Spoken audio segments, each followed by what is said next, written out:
Hey, what's going on, everybody? Wholesale to Freedom family. So this is going to be a wholesaling update number 4, and I just want to go over kind of how my week went this week. And I'm going to be doing this on a weekly basis to kind of give you guys some of my successes as well as failures throughout the week, so you can learn from them, grow from them, and provide some value to you. So for those who don't know, Wholesaling Freedom channel is all about wholesaling real estate, either virtually or locally.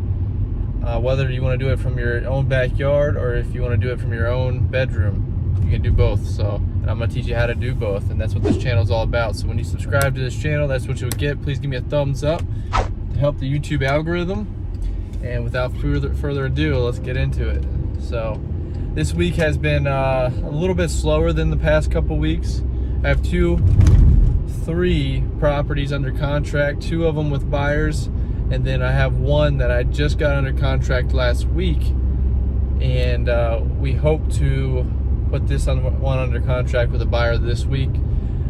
So what we're doing is we're marketing the contract on the MLS. For those who don't know how to do that, I kind of explained that in one of my other videos, but short story is basically you got to find a broker and an agent who's willing to work with you in listing the contract. So you can do it. It's called an equitable interest listing. You have to have a certain clause in your contract that says basically, hey, the buyer is allowed to market the property for the buyer's benefit, and this may include but not limited to the MLS, newspaper articles, things like that, tabloids, whatever it may be. So you want to have that clause in there so that way the broker is legally able to do that for you, and the seller signing off on it, basically giving you commission or permission, not commission, for the property. So once you have those 2 things squared away, you can go ahead and list that property, and that will get you a lot more retail buyers, making those deals that normally wouldn't be deals into deals. So I was able to actually negotiate this seller, and using this principle, my cash offer was at $50,000. I even went up to $55,000.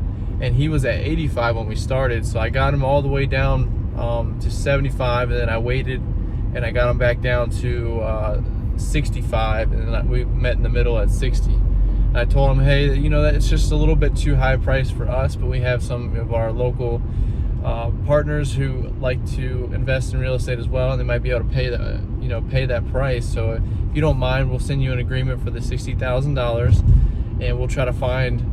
We can ask our network of people if they would be interested. There's no extra work out of from you. You just sit back and let us do everything, and you just collect the check. And by the way, we can actually list the property for you as well. You don't have to pay any commissions.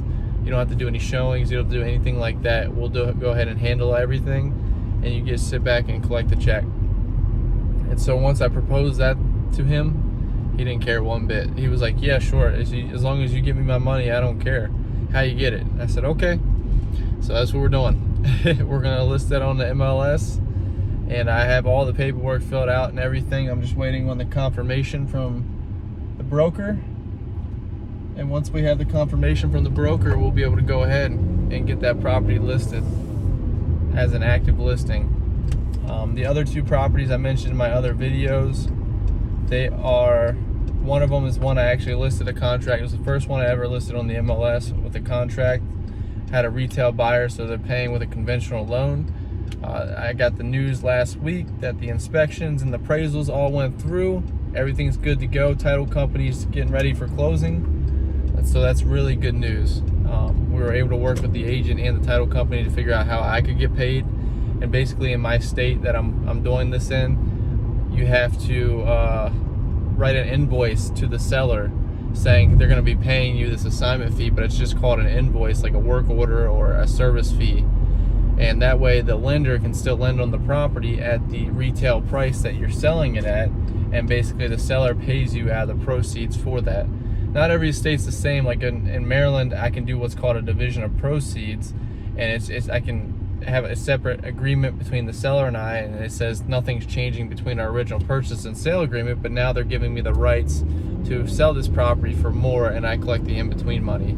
That way the lender can lend on it and there's no issues with that, because lenders typically don't like to lend on wholesales because they don't want to pay a wholesale fee unless you have established a really good relationship with the lender or the title company who can work around these problems with you.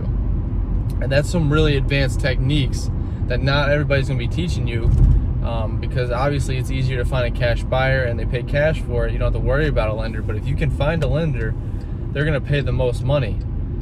People who are using loans, because it's cheap money, so they're going to, they don't really care as, the plus or minus $10,000-$15,000, because it's super cheap money.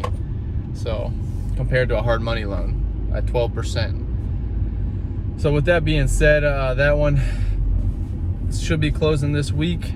And then the other one, I had a buyer who's been trying to get a hold of this deal because other wholesalers have had it for the past couple months and they couldn't get the deal done. And so I found some ways to get the deal done. There was some paperwork, because basically the seller they were rehabbing the property. They ran out of money, but what they did is they built onto somebody else's property, so they're encroaching another property.